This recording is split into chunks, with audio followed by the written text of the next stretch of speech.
Hello, I'm David Farland.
The truth is, I love watching the other young writers, and I like working with them and helping them avoid the mistakes that most of us make in our writing careers. I enjoyed. I kind of look at them and go, "Oh gosh, these are my kids." I like watching their successes and just watching them grow up and win other awards and become bestsellers and that type of thing.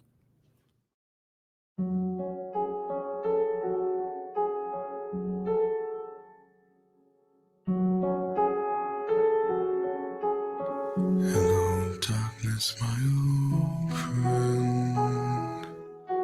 I've come to talk with you again. Because a vision softly creeping left its scenes while I was sleeping. And the vision that was planted in my brain still remains within the sound of silence. In restless dreams I walked alone, narrow streets of cobblestone, neath the halo of a street lamp. I turned my collar to the cold and damp. When my eyes were stabbed by the flash of a neon light that split the night, and can touch the sound of silence. And in the naked light I saw 10,000 people, maybe more. People talking without speaking. People hearing without listening. People writing songs and voices never shared. And no one dared disturb the sound of silence. Fool said I, you do not know. Silence like a cancer grows. Hear my words and I might teach you. Take my arms and I might reach you. But my words, like silent raindrops fell, and echoed in the wells of silence. And the people bowed and prayed to the neon god they made. And the sign flashed out his warning, and the words that it was forming. And the sign said the words on the prophets are written on the subway walls, and tenement halls, and whispered in the sound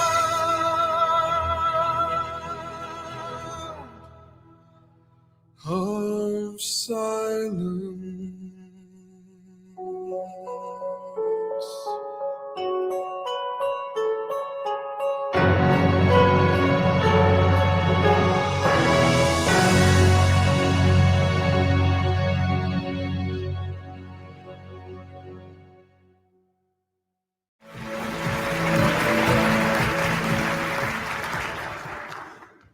Among our past writing winners, whether they be finalists or Gold Award winners, many have gone on to great success. Some have gone on to become bestsellers, and some have won the greatest honors in the field. Tonight's winning writers will continue that great tradition. The Golden Pen Award will give an added boost to one of our winners, and we're thrilled to present that honor now. The Writers of the Future winner of the Golden Pen Award and grand prize check for $5,000 goes to the writer of the story. Did they give you the... No, I don't have it. You have it? Here we go. I do definitely want to thank David Farland. I want to thank Dave Wolverton, who edited the anthology. He got some things that I didn't, and the story gained a lot of value because of Dave. He does great work, and I'm very thankful for that. I would like to thank my teachers and mentors, including David Farland, Dave Wolverton, Dave Farland, David Wolverton, Dave Wolverton, Dave Farland, who ran our workshop, Dave Wolverton, Dave, and of course, David Farland. We're very appreciative of your sharing your knowledge with us. David Farland. I've been reading your writing tips for a long time. I don't think you know how many people you help.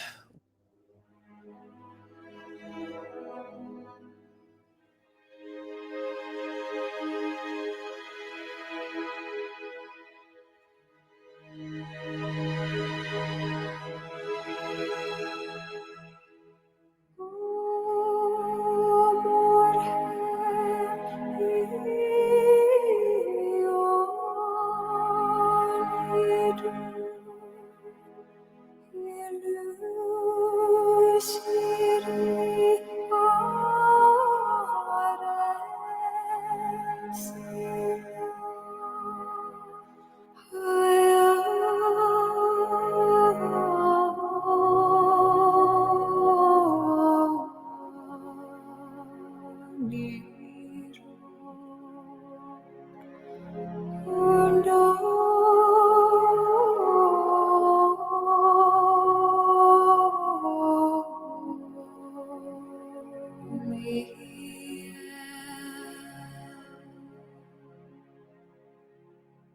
You're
gonna go for a grandpa ride. Now, shall we sing another song? Home, home, home, little baby rabbit was a good friend of mine. Mother and father, brothers and sisters used to come around all the time. He came down to our house just for a couple of days. And oh, he made me smile so much that I wish he could have stayed.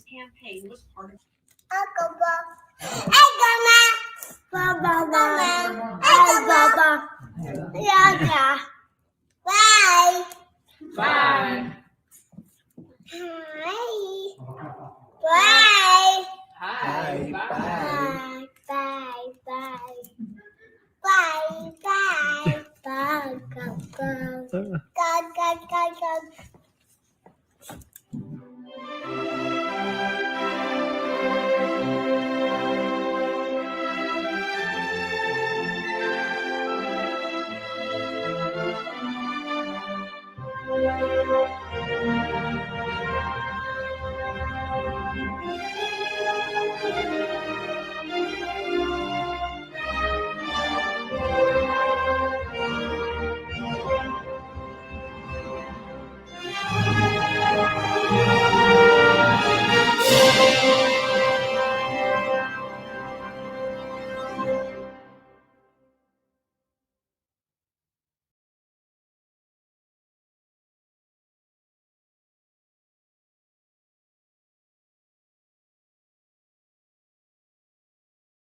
Hello, and welcome to the Writers and Illustrators of the Future podcast. This is John Goodwin, your host. This podcast is dedicated to the aspiring writer and artist and will provide inspiration and tips from top professionals in the field. This week's guest served over 2 decades in the U.S. Navy, where he was an anti-submarine warfare specialist and chief petty officer. He served in multiple American war fronts, including the Cold War standoff and the Persian Gulf crisis. He retired from the military to become a military consultant and novelist, which is where this podcast comes in. I read his novel, Sea of Shadows, and became very impressed with his prowess over the military thriller genre, and thus this interview. And if you're not familiar with this author now, you can thank me later. Welcome, Jeff Edwards. Thank you very much. Glad to be here. Yeah, and just as we're starting this, you told me that you also are an author of science fiction, so that's going to make this a double great interview we've got in store for everybody today. So your story, Sea of Shadows, is probably the most intense military thriller I've ever read. So how'd you come about, first of all, becoming a writer, and then we'll get into that one there, but how'd you end up becoming, like I said, an author? Well, it's my father grew up during the Depression, and his father died when my dad was very young. And my father basically worked from the time he could walk. He was cutting kindling and delivering firewood and just doing whatever he could to help support his family. he didn't have much in the way of a traditional childhood. So when he had children of his own and it came time to tell us bedtime stories, he didn't actually know very many stories. So he used to make up stories about a chocolate milk drinking bear named Oliver and his best friend, a little boy named Charlie. Now, my dad's name was Charles Oliver Edwards, and it took me years to figure out that my dad's two main characters were both named after himself. But my father died when I was young as well. I was about 7, and about a year after my father died, I was telling an Oliver the Bear story to my younger brother, and I suddenly realized I couldn't remember how it ended. And I realized if I didn't write those stories down, I was going to lose them. So I started writing down my father's Oliver the Bear stories, and that was the beginning. And I've been writing ever since. And you were how old then? I was about 7.5, 8 years old. Wow. So this has been virtually a lifetime of endeavor for yourself. Yeah, it took me quite a lot. Yes, it has. It took me, another 2.5, 3 decades to actually write my first novel, to finish my first novel. I had many, many, many false starts, but I kind of knew where I wanted to go when I was about 7, 8 years old. Wow. And then, so you actually had, was it 20 years or more in the military? 23. 23 years. So how'd that fit in there? Because you knew you wanted to become a writer, but then obviously you ended up in the Navy. That also kind of a little bit ties back in with my father. I grew up in Savannah, Georgia, and I used to like to go down to the waterfront with my dad and stand down there on the wharfs. And Savannah is a big seaport. A lot of people don't know that. But I would see ships disappear over the horizon, and I would ask my dad where they were going. And he said he didn't know. He said they could be going to Europe or Asia or, just up the coast to North Carolina or something. He said there's no way for us to know where they're going, but they're going out there. And I always wanted to go out there. So at some point, after having read Robert Louis Stevenson and Edward L. Beach and writers of naval fiction and everything else, I thought it would be great if my career could somehow combine the two things that I loved, which is the sea and writing. So I went to sea to learn about the sea and to teach myself how to write. Wow. I guess that was a definite practical application of wanting to learn what you're writing about, to actually serve in the military, anti-submarine warfare, and on 2 theaters, at least multiple theaters of wartime experience. So now on your show, I want to get right into this one here. Then we'll jump over to science fiction. But on your story, I mean, there's a lot of realism to it, and I was amazed at your characters. It's almost like reading just a regular journal of activity going on. Obviously, there's a lot of intensity connected with it, but the folks they're like regular folks, that are in there. The military personnel, the civilians. They're all like just what you'd read in a newspaper article. Is there some, I guess, design to doing it like that? Well, the short answer to the question is yes, there absolutely is. The slightly longer answer to the question is this: I had no desire whatsoever to write military fiction. I was writing science fiction detective stories. I had actually just finished my first one. I finished my first science fiction detective novel, Dome City Blues, and my agent was shopping it around New York. And every time my agent walked in the door with this manuscript and acquisitions editors got a look at my credentials, they said, "Why isn't this guy writing military thrillers? He's an expert in anti-submarine warfare. It's like this guy chases submarines for a living, and that's pretty damn cool. Why isn't he writing about that?" So my agent, Don Gerard, the late Don Gerard, he's passed away a few years ago. A lovely, lovely man.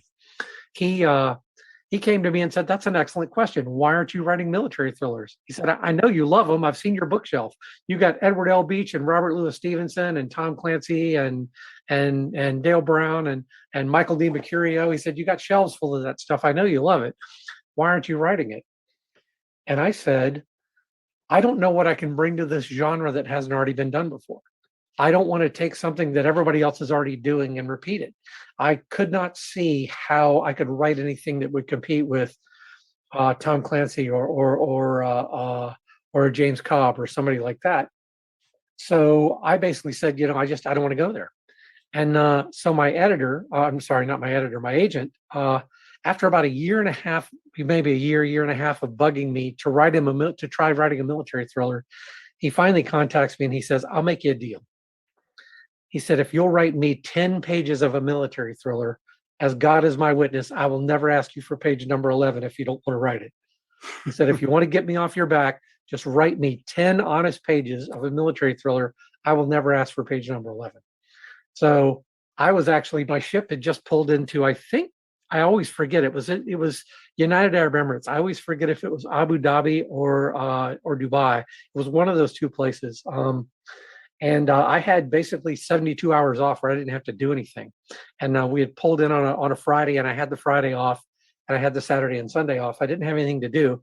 And I thought, I'm just going to go sit down. I'm going to bang out 10 quick pages to shut Dawn up. And then I'm going to go out and buy some shawarma and go walk around and do cool stuff like that. So I sat down to bang out 10 quick pages. And I have to tell you, I was preparing to do something in the Navy that we call sandbagging. Sandbagging is when you don't give somebody your best work, because I honestly didn't want to write a military thriller. And I was afraid that if I did good work, he was going to kind of push me into writing the rest of the story. And I didn't want to do that. So I sat down to bang out 10 quick pages. And frankly, my plan was to write 10 pages of crap just to get him off my back. And about 19 hours later, I'd worked almost completely around the clock. I finally went to bed. I was about 80 pages into the manuscript and completely in love with it, because what I had discovered that I could do that I had never seen before was exactly the thing that you hit on, that you spotted in my story, which is that I could tell a story about ordinary men and women working together to do extraordinary things. There's generally kind of a figure in military thriller novels. I call him the guy. He's generally got perfect teeth and washboard abs, and he can defuse a bomb and fly an F-18 and shoot like a sniper and fight like Jet Li. And I was in the Navy 23 years. I never met that guy. What I met were a lot of ordinary people who worked their butts off and sometimes really hung their lives over the edge to accomplish the mission and do the things that they thought were important. So I decided to write books about those people, and I've been doing it ever since. Wow. So yeah, it's really, really impressive. Just there's no assuming anything on your characters there. The captain of the naval vessel, the CPO, who's like what seems to be the main character in Sea of Shadows. She's like, I mean, people they're afraid. They're like, they get hurt, they get banged up. It's like real life. What would happen? That they survived is, I mean, that's going to expect. Is one thing I hate is when, your hero, the protagonist or whatever, gets knocked off because, well, it was just his bum luck. That happens. Well, it doesn't happen in books I want to read. So fortunately, you don't have that. But there are people that you don't want to see, get killed off. Lost. But that's actually, that's the reality of war. But it's just amazing how, you take a premise again on Sea of Shadows, and you kind of wonder, because of the realism, everything else that you put in there on the individuals, how much something like that could really be a facet of real life international drama, of what you did there. Sometimes the stories are real. They're over the top, and like you said, you've got the protagonist. He can shoot, sniper. He can outdo any, top-notch sniper, as well as defuse a bomb, as well as run, a mile and then do something and run another mile. That's just like ain't going to happen. But you're going to have, your characters. When something happens, they get hurt, real life hurt. And it makes a difference. So it really adds to the realism of your storytelling. Oh, thank you. It's, I tried to make it, you said something about it almost being like a journal. And while I tried to make the story self-contained, and I tried to make the story work for people who've never been around the military and don't know anything about it, I very much wanted to convey the idea that the people out there doing this, sometimes they make mistakes. Sometimes those mistakes get them hurt. Sometimes they do the right thing. Sometimes they do the wrong thing. Sometimes they do the dumb thing. It's just that's how it works. Mm-hmm. And I think I've seen too many movies and read too many books where the main characters are just, they're flawless. They're paragons of brilliance and bravery and everything else. And I don't know, the real people I served with they got scared. Sometimes you're so scared your knees are shaking, but you step up and do the job because courage isn't the absence of fear. It's the determination that some things are more important than fear. That's a great definition there. That's really, really good. Now, one thing that also your characters there, did you read the book by Owen Hubbard called Final Blackout? I'm about halfway done with Final Blackout, and I'm loving it. I've always thought of kind of as Battlefield Earth as being L. Ron Hubbard's masterpiece, but I have to tell you, there's a case to be made for the fact that even though this is not kind of an epic sci-fi novel the way that one is in terms of length and scope and grandeur and everything, but just in terms of the quality of the story and kind of the socio-political dynamics and everything else, this is right there in the running with it. Yeah, it's interesting how he talks about, because he wrote it. I mean, he wrote the book before World War II, and then he did an intro to it after World War II, and which qualified it as science fiction, because World War II hadn't happened yet when this war took place. And it's interesting, some of these famous military fiction writers like Greg Dinallo, Harold Robbins, what they said about, and several military units have actually used Final Blackout as part of their officer training school. Just the lieutenant, just this unnamed person just called the lieutenant. Yeah. His qualities and characteristics of keeping his men alive and how he deals with that is just amazing. But it's interesting how he's like, he dedicated to the men and officers with whom I served in World War II, first phase, 1941 to 1945. So it's one of my favorite military fiction stories. And I've read, the same authors that you mentioned as well. But this is one of just one. He was accused. I don't know if you also noticed in the intro that he wrote, he was accused of being a communist, a fascist. He's accused of all kinds of things because of how he wrote it, because it was just for him.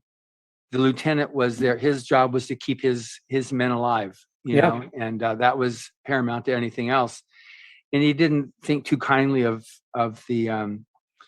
the career officers. He also saw what happened there, and he wrote quite a bit about too with what happened in Pearl Harbor with those in charge not following their own policy on how to deal with situations when you've got negotiations happening with hostile forces.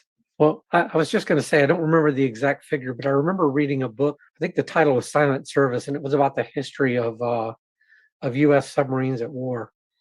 And in the book, and I've never actually independently looked up this little factoid, but it sounds like it's true, and I'm thinking that it probably is. And with 5 minutes of research, we could probably confirm it. But the book suggested that shortly after the outbreak of World War II, of the U.S. getting into World War II, not the initial hostilities, and prior to the U.S. involvement, but shortly after the U.S. got involved in World War II, within the first few months, they had to relieve about 40% of their submarine skippers, of their submarine captains, because it turns out that people who are perfect officers in peacetime and perfect administrators and trainers and everything else sometimes are not very good at actually rolling their sleeves up and getting the job done when it comes time to fight. And so it's interesting that you can have people, including admirals and generals, who built a perfectly sterling career and everything looks great on paper. And then when it comes time to actually make contact with the enemy, it all falls apart. Yeah, no, it's true. And that's unfortunately, what happened, but I'm sure it'd be very easy to document. You're talking about the thing on, like, you were obviously Anti-Submarine, and that's one thing that L. Ron Hubbard was as well. He was there off of Port Orchard there on the West Coast, dealing with the German submarines, German U-boats right there that were attacking and sinking ships. And that never really made a whole lot of popular coverage by the media, because nobody wanted to know that the enemy was off our shores. But people were much more comfortable with the idea that the enemy was in the Atlantic. Yeah. Yeah. You know, so as a lieutenant, I don't know if you saw any of the photos that we have in that where he was captain of the. I did, of a destroyer. Yep. Uh-huh. Yep. He's a tin can sailor like me, except I was never captain. Yeah. So he was and he definitely, you know, wrote about his engagements off of off the shore there in Oregon and Washington, just with, you know, with the U-boats. And so did you actually have then, I mean, the type of U-boats you talked about in your Sea of Shadows, those were intense. So is that the type of, is that the technology that's currently in use now? Actually, the ones that I wrote about, Type 212s and Type 214s, have actually been outpaced by newer technologies yet. The book's got a few years on it now. But yeah, that's there was a period of time where diesel submarines was all there were. You know, diesel, every Navy in the world built and fought with diesel submarines, and that had submarines. And then the U.S., you know, with the Nautilus, and started building nuclear submarines. And suddenly nuclear submarines were it. If you didn't have nuclear submarines, you know, diesel submarines couldn't stay down very long. They couldn't, they didn't have very long legs. They couldn't run very long. So there were all these things that were kind of against them. So diesel submarines, non-nuclear conventional submarines, started to kind of become a joke. And somewhere around, I'm going to say, the mid 90s, the Germans and the Germans and a couple of countries actually, among other than the Sweden, started to develop diesel submarines with many of the same technologies that were used aboard nuclear submarines. And they started to develop air independent propulsion systems and hydrogen fuel cell technology and all kinds of things. And suddenly we found ourselves up against a generation of new diesel submarines that were far quieter than anything we had any experience with, that could run longer, run deeper, run longer, stay down longer. And it became, in some cases, almost functionally transparent, the difference between going up against a nuclear fast attack submarine and a diesel fast attack submarine. So yeah, those submarines that I wrote about in the book were cutting edge at the time.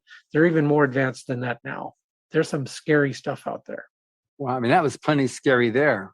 They were scaring the daylights out of me. I was still active duty when I was writing about it. Wow. But obviously then if you're going to have that technology, because it was really interesting too, how you, part of the research, you actually quoted from that one naval CPO about torpedoes, the history of torpedoes. Was that a pseudonym for yourself? That was a pseudonym for myself. I was wondering if that's what that was. That was that David M. Hardy. In later books in the series, he actually has retired from the Navy and he's gotten his PhD.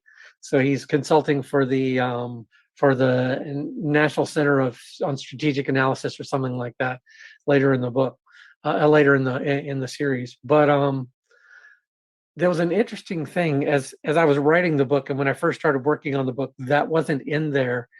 And my agent, after having read maybe the first third of the manuscript, he said, "There's just so much cool stuff in here about torpedoes. Wouldn't it be great if we could actually show how they got to be as scary and dangerous as they are?"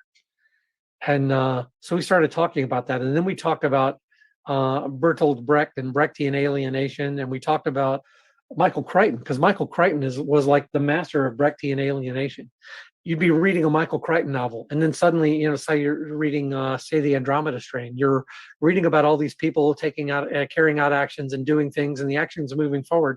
And then you get a 2-page report right there in the manuscript on the history of Project Scoop, you know, and this satellite program. And then you're reading along for another chapter, and then you get a 3-page report about how certain medications diffuse across the blood-brain membrane and things of that nature. And all of those things played into the story. And it's one of those things where if you read them, they added a little bit of knowledge to to the rest of the story. And if you skipped over them entirely, the story still worked.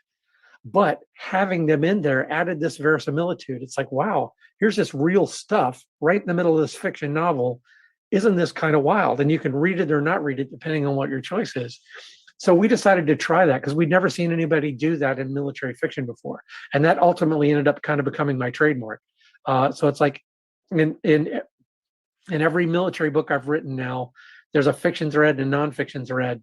And by the time you get to the end of the nonfiction thread, you've got all kinds of information that kind of backfills some of the technologies about the fiction thread, if you're interested and if you read them. What was really cool about that is that sometimes in storytelling, when you try to fill in, it'll drag a story out. If you're trying to fill in and provide some type of history or some context, that can make it easier for you to understand what the story is. Doing what you did there enabled you to do that without at all detracting from the story. It actually gave another dimension, which gave it much more depth and much more believability to what you were actually writing. Well, thank you very much. The interesting thing is about the nonfiction chapters is other than the name of the person they're attributed to, which that's a pseudonym that I created for myself, like you said, other than the fictional character they're attributed to, every word in there is as true as I could possibly make it. It's based on the best research I can do and the best sources I could lay hands on, and interviews and historical documents and historical accounts and things of that nature. One of the interesting things is I get three flavors, it seems like, of readers, of people who kind of read my military fiction. One set looks at the military, at the nonfiction stuff, and goes, okay, whatever, I'll read that and then move on to the next thing, and it doesn't bother them one way or the other. One set despises that part and says, I skip over those parts every time, and you know what, the story still works just fine without them. And the other set these are people that I get emails from, and they're like, can you please give me the full manuscript that you're quoting from here, that I could almost leave the fiction part alone and just read the nonfiction part. So I have people who think it's acceptable, people who think it's the best part of the book, and people who think I should have left it out entirely. And it just depends on the attitude of the readers. So far, the people who like it seem to outnumber the people who don't like it significantly. But I just think it's interesting that some people are indifferent, some people love it, some people hate it. Yeah, it just adds so much more, I guess, that level of plausibility to your storytelling, which makes it all the more enjoyable to read. And then, well, thank you. The thing that makes it good, though, too, is you've got that, and there's some very tense, drama that happens in there. But if I have an author who I know that the situation is going to resolve at the end, and ultimately the good guy is going to win, which, there's plenty of stuff to read and to experience out there where it doesn't happen that way. I'm not interested in involving myself in that. It's just, if I want that, I can just go read the news. I get plenty of that every day. So if I know I'm going to get that, there's a few points in there I got really squeamish, like, oh man, do I really want to read this? Because it was so intense. But now that I'm familiar with you as an author and know how you're going to resolve it from my perspective, nicely, then I'm just total, I've got my pom-poms going full scale right now, telling people to read your stuff here, because it's really good. And one of the things I wanted to get into is your ability to write really good action that pulls somebody along. And there's obviously writing technology in that. I know that in Battlefield Earth, L. Ron Hubbard wrote stuff, and one of our Writers and Feature judges, Kevin J. Anderson, when he provided a blurb for that book, talked about he just got exhausted reading the book because it was just so intense, and it just kept on going and going and going. The short chapters, the short sentences, they really pull, just a lot of action. And I found that also in your book as well, especially near the end. Like I said, I have a policy that when I go to bed at night, I won't read, because it's my time to be able to just, talk about the day's events or what's going to happen in the next, near future with my wife. And this time I said, look, I got to finish this book. I can't not finish it. My heart was just beating so fast just thinking about it. So how is it that you do that?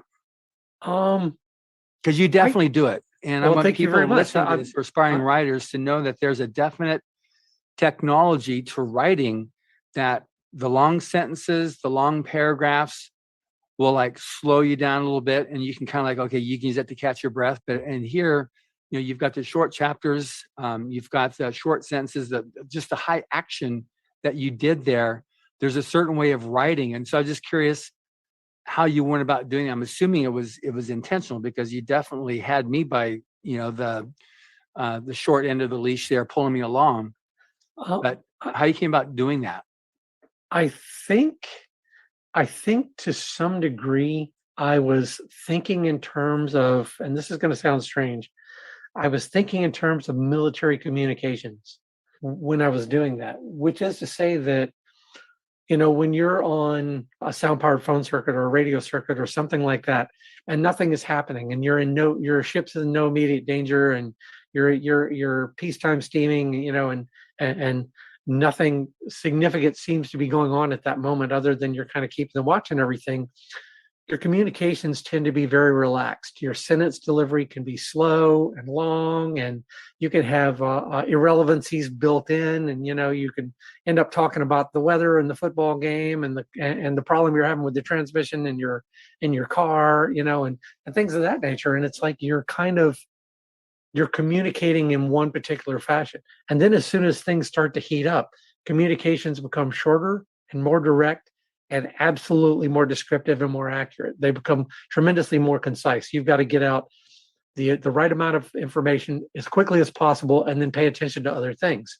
So because that's kind of the way communication happens, in a warfare environment, you go from kind of this slow, methodically paced thing to suddenly the communication's moving very quickly. I decided to do that same kind of thing with my sentence structure. If you look in the chapters where there's no immediate threat and people are going through kind of routine things, the average sentence length is longer, the average length of the paragraph is longer. The chapters are still pretty short. That's kind of I tend to write short chapters. I don't know why, I just kind of do. No, it's cool. But I think it's because I never want to bore you, and I always want to give you a good place to stop if you need to go. If you need to go feed the cat or do the laundry or something. But I think I've always been trying to write in such a way that you can tell from the structure of the sentences and the structure of the paragraphs how much trouble you're in. So when they start getting shorter and faster and more kind of frenetic, that's because the world is moving faster and things are happening fast. And it just seems to work. I don't know why. It does. Well, you're mirroring real life for sure. And you're right. You don't have time for and how's the family, and is the car still giving you problems there? Is that, you had that little pole on the left side there. It's like, no, you got the torpedoes coming in right now. Yeah. Suddenly your communication amounts to check your six. And so it's like, you end up in a different world. Yeah. And it's interesting too, some of the different slang and jargon that you use in there is different than Hollywood. And that's one thing I found very interesting.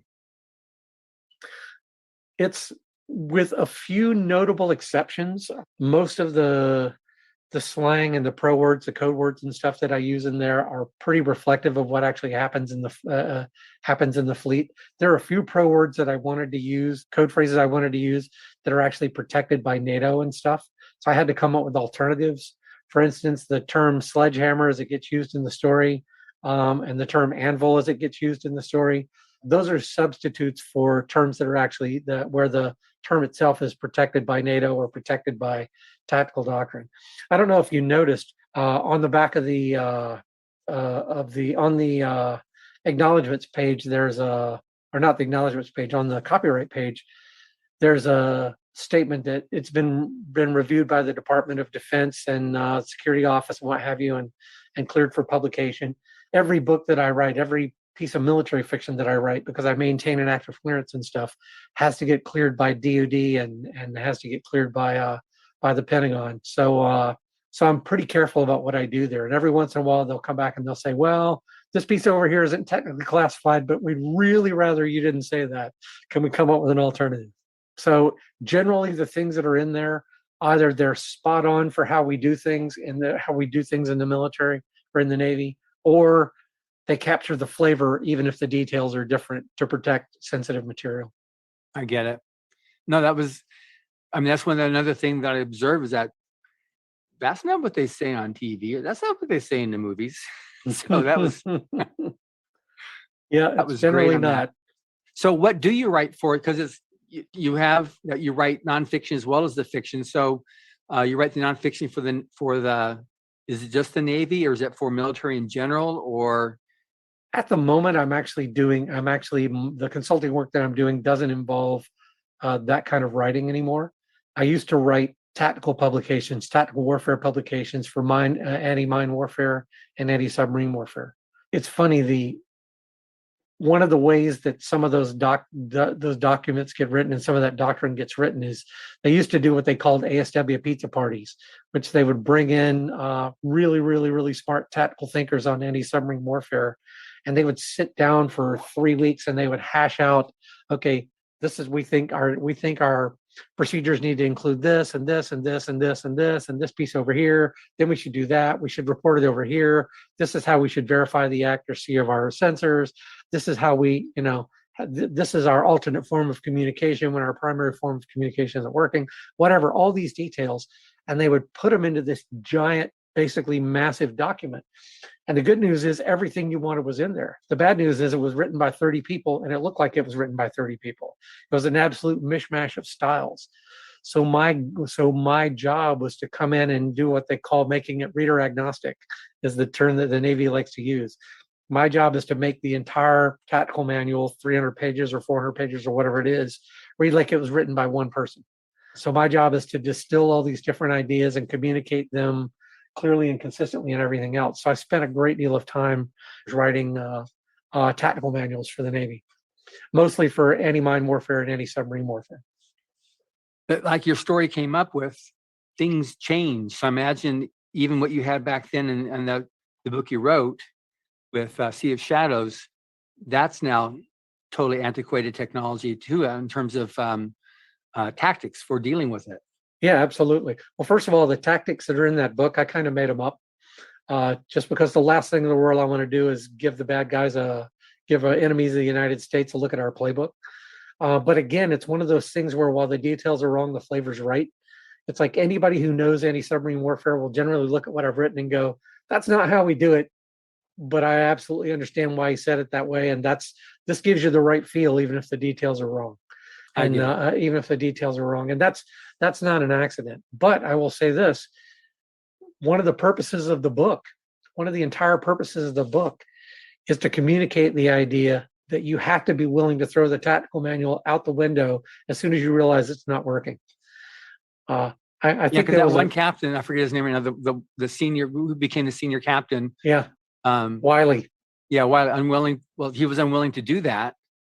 Yeah. And look where it got him. Yeah. I don't remember who said it now, but someone famously said that the hardest thing to do in professional sports is to walk into the halftime of a football team at the Super Bowl, walk into the locker room at halftime and completely change all the strategies that got them there to begin with because they're not working today. And it's like they've spent the entire season fighting to get to this moment. And now everything that they've trained themselves to do isn't working. And they're going to have to play the second half as a completely different game or they're not going to win. And one of the hardest things to do is to throw out everything that worked yesterday and last week and the week before. But sometimes you got to do that. As the tagline on the book cover says, sometimes the only way to survive is to change the rules. Yeah. I mean, it was a very good, demonstration of that. And I realized, again, based upon how Owen Hubbard wrote in his Final Blackout that, that was something that he dealt with as well back then in the 40s. Somebody said, okay, this is a procedure, we stick to it. And then if you're going to live, though, you can't follow those procedures if they're not working. Yeah. So the nonfiction you write now, so you were writing stuff for the Navy. So what type of nonfiction do you write now? Well, now I mostly write reports, and they mostly reports having to do with cybersecurity compliance for combat systems. So not nearly as interesting as what I was doing before, but in terms of the writing part, it isn't. But it's vital work, and that's where it's at right now. Cybersecurity is absolutely where the playing field is. Yep. And moving into space, both my wife and I are honorary commanders of the Space Force, which they have one of their main bases here in Los Angeles. That's very cool. And it's just amazing what's happening. We were there at the event where they unveiled the new logo, and we've been to some of the different briefings. And it's just, that is, Star Trek said it's space is the final frontier, but it really is. Whoever controls space controls the planet. Well, have you seen anything about my latest novel, The Damocles Agenda? So what Just to give you a clue, Yeah. The tagline is "Space is the ultimate high ground." Wow. Okay, good. Everybody listening, so you're gonna read Sea of Shadows, but now what's this other one now that I've not read that I've got to read now? It's called The Damocles Agenda. The Damocles Agenda. I did see that. It's about weaponizing the International Space Station. Wow. Okay, fine. Because they just had this thing just happened, last week, the week before, with Russia sending out and blowing up one of its satellites. Yep. So they say, well, it's just testing it, but it's just, you have the various posturing that's going on and what's happening right now with the posturing with Ukraine. It's definitely a real playing field that people need to deal with. It's what you're doing there in the cybersecurity, but also how that translates into satellite cybersecurity too is crazily important. You're practically telegraphing the storyline of the Damocles Agenda right now, up to and including the posturing in Ukraine and the satellite stuff and cybersecurity and all of it. Wow. Okay. I'm closed. I'm hooked. Okay, good. All right. So now we did talk briefly about Battlefield. So you also, in addition to writing nonfiction and your military fiction, you also write science fiction. I've not read any of your science fiction, but you had mentioned that you're familiar with Battlefield Earth. So what type of science fiction do you write? Well, the two novels that I've written that are clearly science fiction are both kind of cyberpunk. They're looks at crime and law enforcement about 50 years into the future. Well, about 40 years into the future now. And dropping. Yeah, that time's catching up with me. Real life's catching up with me. But they're basically about they're kind of pseudo dystopian cyberpunk. The rich get richer, the poor get poorer. New technology grafted on over old, and the ecosystem being continually ravaged by not being properly taken care of and things like that. But in the end, they're basically neo-noir. They're basically noir novels with a science fiction cyberpunk setting.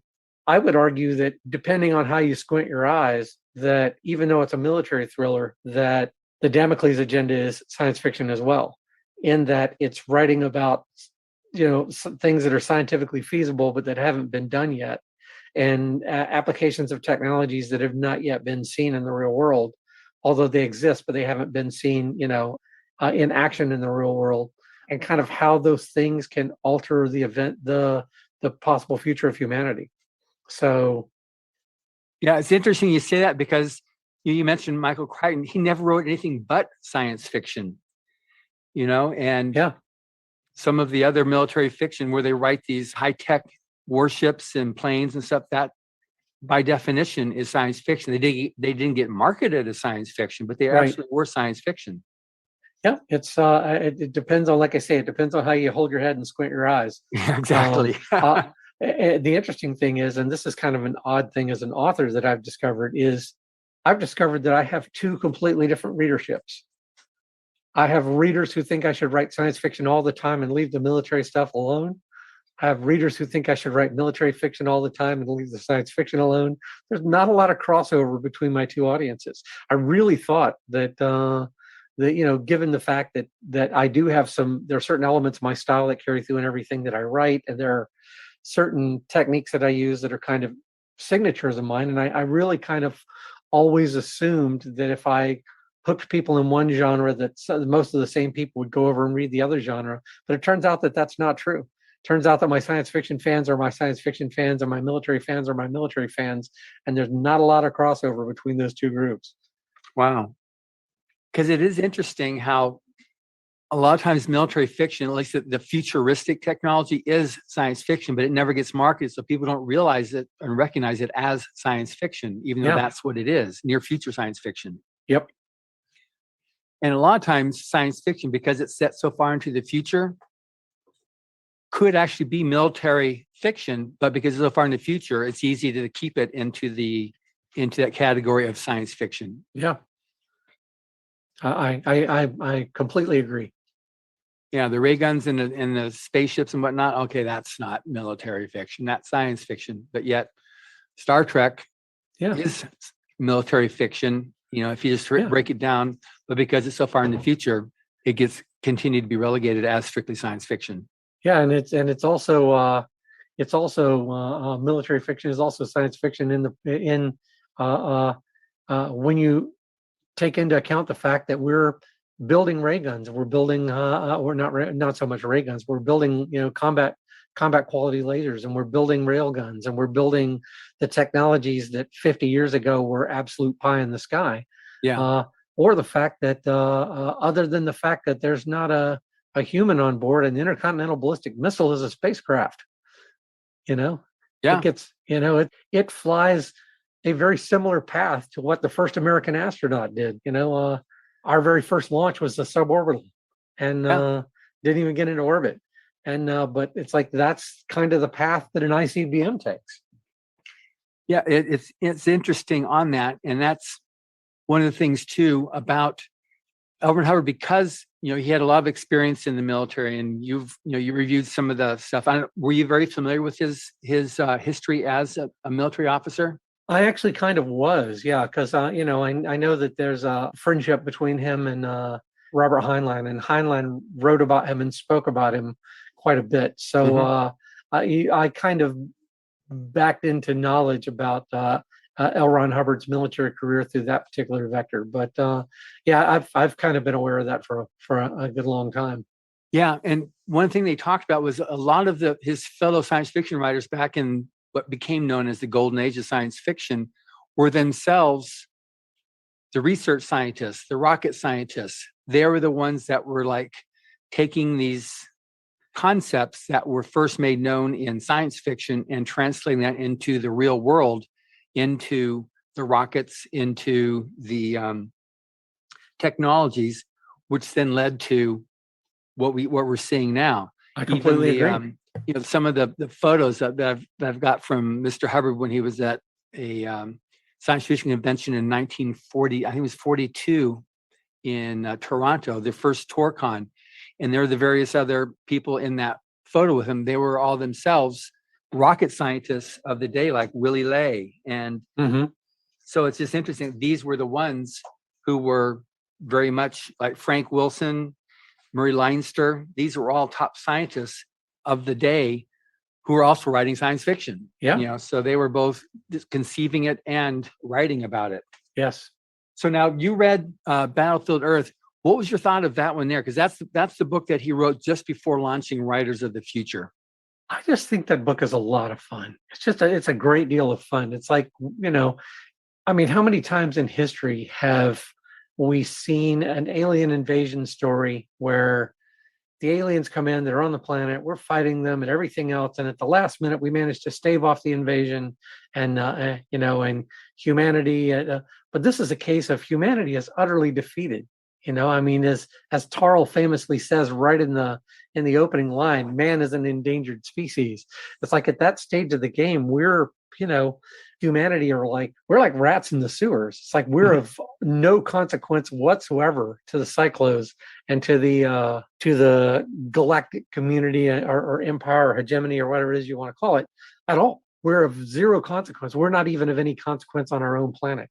And watching basically humanity rise from something approaching savagery and learn the culture and technologies of other races and grab a foothold and climb back into ascendancy again it's just good fun. And it's one of those things where some of the chapters you just end up cheering. Yeah, it definitely did that. And it was it's definitely good. Like yourself. There was definite scenes in there where what's going to happen? It's just, it starts off on the wrong foot with humanity. They got toasted, and we're now 1,000. It starts off 1,000 years in the future, and taking back the planet and the whole thing, and how the hero Johnny considers himself the last Air Force. He was the last person because he saw the cadets, what they did there at the Air Force Academy, so many years ago. But again, it's, you definitely get his attitude towards the military, Hubbard's attitude towards the military in his fiction that he writes. He very much respects the military, and off and on the officers, but more so on the actual maybe the lower officers, like, like he was a lieutenant, but the non-coms, and that they're the ones that really are the ones that will ultimately wage the war. Mhm. And it's their bravery, it's their honesty, it's their integrity that will ultimately win the day or not. Yep. You get that pretty loud and clear in his stories. And I get that pretty loud and clear in your stories too. Oh, I completely agree. It's funny. I've served under officers that, first of all, let me say this, and you'll hear me use this. If you read my work, you'll see this metaphor more than once. I believe that a good and reasonable member of the military is someone who has no desire whatsoever to fight. It's like being a firefighter. It's like being a firefighter. You train to put out fires. You think about putting out fires. You study putting out fires. You check your gear. You keep yourself in physical condition for it. You practice it, but nobody's sitting around the fire station saying, "Gee, I wish something catches on fire tonight." And if they do, they're not the people you want on your team. Right. It's like the last guy you want on your team is somebody who can't wait to reach for the holster. It's like you want people who will do the job when the time comes and do it to the best of their ability, but they're not looking forward to it. These are not people who want to go out there and pull the trigger. These are people who are willing to do it when the time comes, and they're proficient at it when the time comes, but that's not a position that they want. And so I write kind of a lot about that. And even though you don't desire to go into battle, even though you don't, if you're 19 and you still think you're invincible, and your introduction to warfare is Call of Duty, on the computer, on your Xbox or whatever, maybe you think going into battle is a great idea. But once you've actually, been out there and crossed swords and stuff like that, you discover that it ain't all it's cracked up to be, and there's not a whole lot of glory in it, no matter who wins. And but if you have to go into battle, you want to follow somebody who is good at what they do. And I served under officers that if you have to go into battle, it's like, I want to follow that. I want to follow that person, that captain, that lieutenant, that ensign, that whoever, that commander. That person knows what in the hell they're doing and cares about their troops and cares about the ship and cares about, they're not just thinking about their career. They're not thinking about their next promotion. They're thinking about, what do we have to do to accomplish the mission and to endanger our people as little as possible? Those are the people you want to follow into battle. I was fortunate enough to serve under quite a number of those, and I was unfortunate enough to serve under more than a few who had no business in uniform. Captain Wiley, if he seems like a realistic character, it's because he's an amalgam of 3 or 4 officers that I encountered in my career that never, ever, ever, ever, ever should have been allowed to put on a uniform. It's like they were so busy playing the game of military that they didn't realize it's not a game. Yeah. Well, that's good, because I suspected that, and because one of the questions I'm going to ask you then is the effect of your experiences in the military, because research is a big part of writing fiction. Good research makes the storytelling plausible. How much do you rely upon just your own experience versus research? How do those two play against each other? Well, when you get a chance, take a look at the acknowledgments page for Sea of Shadows and look at the laundry list of people I had to thank for helping me with that book. I knew my little corner of it pretty well. I knew the anti-submarine warfare pieces and how I wanted to do those from a sonar technician's perspective. I knew the weapons involved and kind of how things work and the nature of submarines and everything else, but I've never been a helo pilot. There are many, many, many positions in that. I've never been a fire control technician for missiles and stuff. It's like there are many portions of that fell outside of my area of expertise. So I would say that the book that I wrote is 20% personal knowledge and experience and 80% research and talking to people who are smarter than I am. Well, that's good to know. That's good, and that makes sense. And anybody listening to this thing here too, that's just an important thing too. Just another example with Hubbard, he wrote a book about the Coast Guard. It was a great story, He just figured I could just whip it out, so he wrote it, and it didn't sell. He said, "What the heck?" So then he actually went and researched and went and talked to the Coast Guard, went on one of their patrol boats and saw how it worked and got the similar type thing where you've got the officers who were there, no business, wearing a uniform. And he did his research, and then you wrote the book and it became very, very successful. But it's just the need to actually research, even if it's something that you're generally familiar with, important to research and get the details as related, like you said, to the Hilo pilot. You saw it enough, but that doesn't mean you know actually what goes on in there and all the different intricacies of that, which is no reason to assume it'd be any less intricate than what you had with your anti-sub warfare that you did. So it's I think that's really important. Now, you've obviously obtained success as a writer. So any advice you've got for aspiring writers as regards to pitfalls you would have appreciated someone's timely advice before you tripped into it? I would say the best advice that I can give to anybody, other than don't give up the dream, and that's the best piece of advice that I have for anybody, because it's one of those. Writing is a marathon, not a sprint. It's one of those things where you can have 3,000 rejections and they don't matter as soon as you get the first acceptance. That's the first thing. It's like keep polishing your craft and learning and everything else. But the other thing is always look for people before you ever submit your book to an editor, before you ever show your book to an agent or anything else. Get yourself a cadre of readers who can look you in the eye and tell you that your kids are ugly. I have a group, I call them my advanced readers, my advanced reader group. Some people call them beta readers. I have a group of, and the number varies, it's usually between 15 and 20 people or so that I can depend on to tell me, dude, this totally isn't working. And oh, by the way, you misspelled so-and-so. Do you realize that the spelling of that person's name changed between chapter 9 and chapter 10? And this part totally didn't work for me. And I hate that character. And why in the world would X character do this thing over here? And because I work with people who are capable of looking me in the eye and telling me that my kids are ugly, they help me correct things that I was never going to find myself. They help me find pacing issues and character motivation issues and things like that. Get yourself a group of beta readers. Now, before you get yourself that group of beta readers, that comes later. That comes after you finish the novel, after you finish your novel, after you've taken it as far as you can get, and you need people to give you honest. Before you get to that point, if you haven't finished the novel yet, you need an entirely different kind of reader. You need a reader that's going to pat you on the back and say, good boy, keep going. And the reason is because the easiest thing in the world to do is quit halfway through a novel if you don't think it's working. And every single book I've ever written, there's been a point in the story where I went, this is the one that doesn't work. This is the one I have to throw in the trash can and start over from scratch.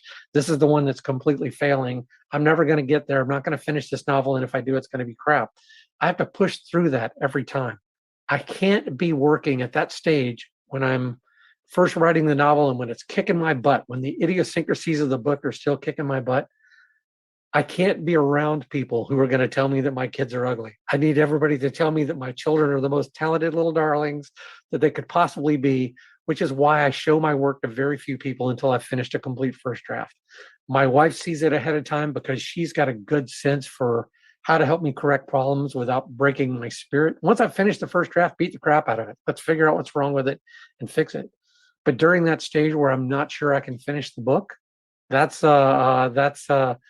when I need encouragement rather than honesty. Later on, after I've finished the book, I need brutal honesty. Tell me what doesn't work. Tell me what stinks. And if it sucks, how can I make it suck less? And luckily, I've been very fortunate to build up a group of kind of mostly the same people who are perfectly willing to tell me why a book doesn't work for them. And because of that, and you'll see that I tend to thank them in the acknowledgments page of my book, they tend to make me look like a much better writer than I actually am, because they spot 6,000 things between them that I never would have spotted myself. Well, that's amazingly good advice. And I've never had that particular advice given like that before. I've always had the beta readers, but never the idea you need somebody who's going to encourage you. And then once you're done, then you go ahead and let's just start picking it apart. Yeah, that makes good sense. Don't pick it apart till you've finished the first draft. Good. Before then, you're liable to walk away. At least I am. Yeah. Well, that's good. A lot of people have walked away from that first book and never went back to it. So that's very good advice. Well, we've already gone through an hour. It's amazing. I knew this would happen. I just knew it would happen. So for someone to be able to find out about you, what would you recommend? I mean, I'm definitely recommending, which I've been saying all along throughout this this interview, Sea of Shadows. But anything else that you would recommend for someone to discover the works of Jeff Edwards? Well, if people lean more towards science fiction, I would recommend probably either Dome City Blues or Angel City Blues. Or maybe if they just want to dabble their toes and find out what I'm like and they don't want to invest in an entire novel, I wrote a short story called Postcards from the Moon, which, by the way, touches on some of the writers you talked about, including Willie Lay. But it's a little piece of short fiction. It's probably, the audiobook's about 30 minutes long. You know, it's just a few thousand words. So if you want to dabble your toes and find out whether or not I'm any good, that's a good way to do it cheaply. I think you can get the ebook for about 99 cents and find out in 20 minutes whether or not I'm worth your time. If you're more into military fiction, I would recommend basically just pick up any one of them. It's, while I do write the books in a certain order, and while there are certain kind of jokes and connections that will come through if you start at the beginning, chronologically, my military thrillers are Sea of Shadows, The Seventh Angel, Sword of Shiva, Steel Wind, and The Damocles Agenda. But honestly, you could read the books in any order that you want to. It's not one of those things where you have to read book number 2 before you understand book number 3. I like to tell my wife I write every book from the theory that nobody's ever going to want to read another book by me. So I have to try to give you your the whole meal, dessert and vegetables and everything all in one package. So every book that I've written can stand by itself. So pick up any one of those and run with it if you're interested in military fiction. Or, and this is one more thing that I like to say, which is that I don't actually recommend reading my books because I think the author is an idiot, but I do recommend buying my books because it's a great investment, so just buy some, put them on the shelf. They look really pretty. Don't bother to read them. Well, I'll take it the next step. I said, definitely, if you're going to buy it, then definitely read it because it's going to be worth your while. Well, thank you. They find you by going to jeffedwards.com? Yep. Excellent. Absolutely. And if they can't remember that, just Google Jeff Edwards. I'm usually the first thing that pops up. Excellent. Well, thank you very much, Jeff. It has been an absolute pleasure. And thank you for listening. Subscribe to the Writers of the Future podcast wherever you get your podcasts. We've also been syndicated on the United Public Radio Network, where you can find these podcasts as well. Writers and Illustrators of the Future are contests created by L. Ron Hubbard to provide a means for the aspiring writer and artist to be seen and acknowledged. It is free to enter and open to amateur short story writers and artists of science fiction or fantasy. Again, thank you very much, Jeff. Thank you.